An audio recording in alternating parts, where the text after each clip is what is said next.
If you're a car enthusiast, then at some point in your life you will have considered a road trip. And while there are some beautiful driving locations around the world, in the UK there's none better than the Scottish Highlands. The Scottish Highlands are home to some of the world's most spectacular coastlines, scenery, and of course roads. At almost 10,000 square miles, it is the perfect place for an adventure. I too wanted to experience some of the magic of the Highlands, so I got myself a car. The car in question, the CUPRA Formentor. And here is the CUPRA Formentor. It looks absolutely stunning in graphene grey. This particular car comes with the VZ3 spec, so that means it has the 19-inch copper and black alloy wheels, which I think look pretty cool. And it has the performance brakes with the Brembo calipers, which will be needed as I'll be navigating some challenging roads. It also has the Matrix LED headlights, although I don't think we're going to need them because we're in the height of the summer and I don't think there will be much nighttime driving, if any at all. There's also the optional panoramic sunroof, which I think is especially exciting when exploring the wilderness. Now in this 4-part series, I'll be driving from Bradford up to Inverness, and then I'll start the 500-mile journey around the north coast of the Scottish Highlands. I hope it will be one of the most comprehensive reviews of the CUPRA Formentor on YouTube. So if you're interested in buying the Formentor, or you simply just want to see the Scottish Highlands, sit back, relax, and I hope you enjoy this video. And also, please make sure to subscribe to my channel because I've got plenty more content planned for this year. The NC500 is a 516-mile coastal road that loops around the Highlands, starting and finishing in Inverness. It is regarded as one of the most beautiful road trips in the world. So let's talk about the CUPRA Formentor. Firstly, that name, Formentor, it sounds like a superhero, the Formentor. But in fact, it's actually just a province in Mallorca, as is the name of the CUPRA Born. That's named after a location, a place in Spain as well. So the brand itself, CUPRA. Now CUPRA is a cool brand, it's a fresh brand, and it's a brand that I really quite like because they're shaking things up. That's shown in its logo design and in all the design around the car, especially the different trims that you get. So with that logo itself, it's triangle features, it's sharp, it's bold, it's rebellious. And I think that's so cool about this brand. You can see that all throughout the car, especially in the front grille with all the triangle features. But then even as we go towards the side of the car, and you can see the coach line and the rear haunches, which signifies the power, is just all so sharp and so crisp. I think it's such a cool brand. Now this particular car is the 2-litre TSI 4-drive, so it comes with 306 horsepower and 400 newton meters of torque, all which power all 4 wheels, and that gives you a 0 to 62 miles per hour time of around 4.9 seconds. Now that's Golf R numbers, and of course underneath parts of this car has been borrowed from the Golf R, but even still, this is a family SUV that's disguised as, or rather it's a performance car that's disguised as a family SUV, and you can see that in the way that it drives. Later on in this video I will go through the driving dynamics of this car, but very briefly what I can tell you is that it does sit slightly lower, especially than the Ateca, and so it does have that sort of slightly more dynamic and sporty feel. We pushed on through the Yorkshire Dales, experiencing sun and rain along the way, and eventually arrived at the best service station I have ever visited, Tebay Services. With a beautiful backdrop, the farm shop in the services is a destination in itself and the perfect place to get some rest before continuing on your adventure. So while we're stopped here at Tebay Services, I thought it'd be a great opportunity to show you around the interior of the CUPRA Formentor. So if you're familiar with other CUPRA vehicles, you'll be familiar with the interior of this car. You get black plastics and Napa leather around the car, you get bronze finish, you get the bronze logo, basically a lot of black and bronze, which give the interior a bit more of a premium feel, kind of like a luxury steakhouse, for example. But yeah, it certainly sets this car apart from Seat models, and of course the Formentor is purely just a CUPRA model, so it certainly looks the part inside. You get the steering wheel that has the flat bottom.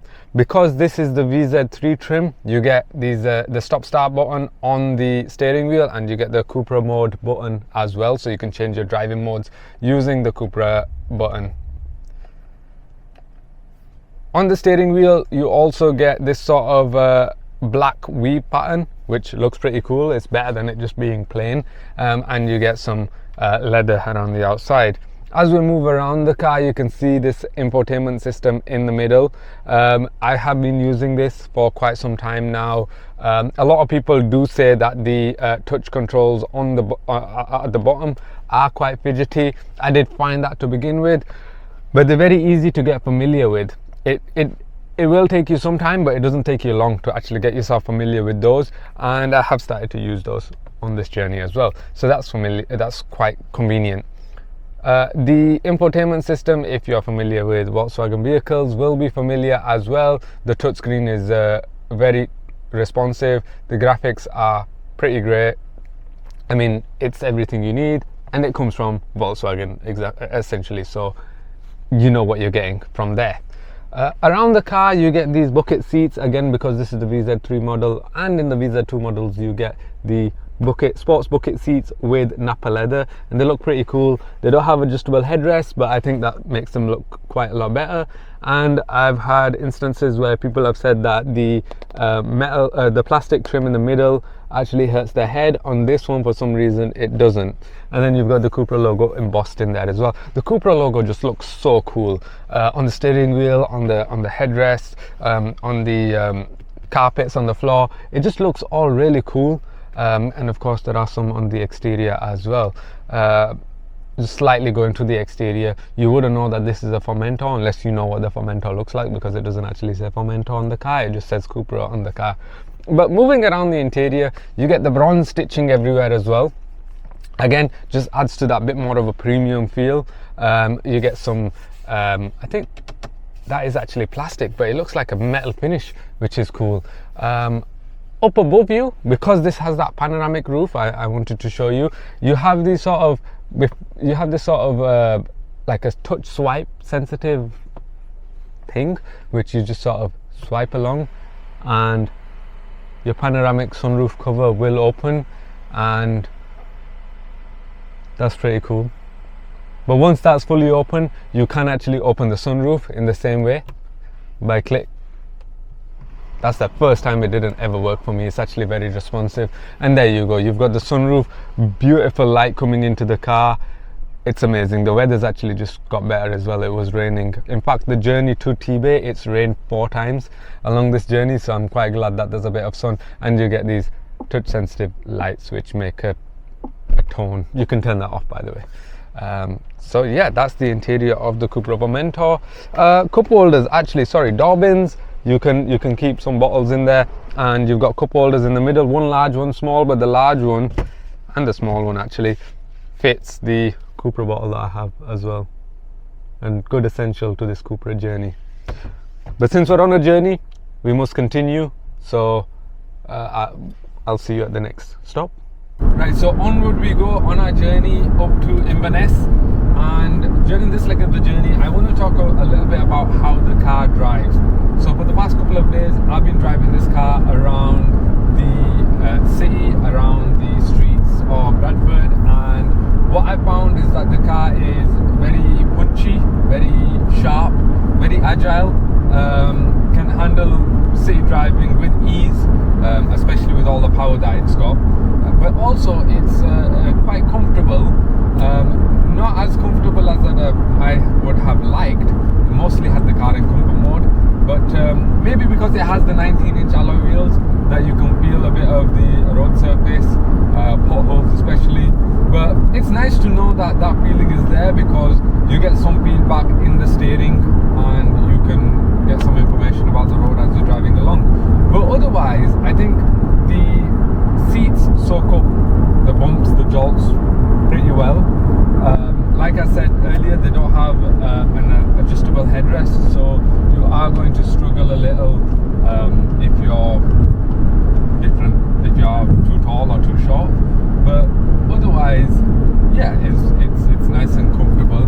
These seats, they sort of hug you, but they let you know that they're there, but they're not trying to constrict you, if you know what I mean. The seating position is great. It's yeah, I've done many miles in this car. It's really comfortable. On the motorway, it's slightly different. It's just so smooth. It just walks along. Again, you can still feel those bumps, but it almost feels like the suspension is a little bit more forgiving out here at the higher speeds, and that must be adaptive suspension. So I think now that we've got past the majority of the country roads and we're on the motorway all the way up to Inverness, it should prove to be a bit more of a comfortable journey. We have still got many hours ahead of us. What you can hear right now is wind noise. Wind noise on the motorway, yes, you can hear it. On the city roads, you can't hear any wind noise, which is great.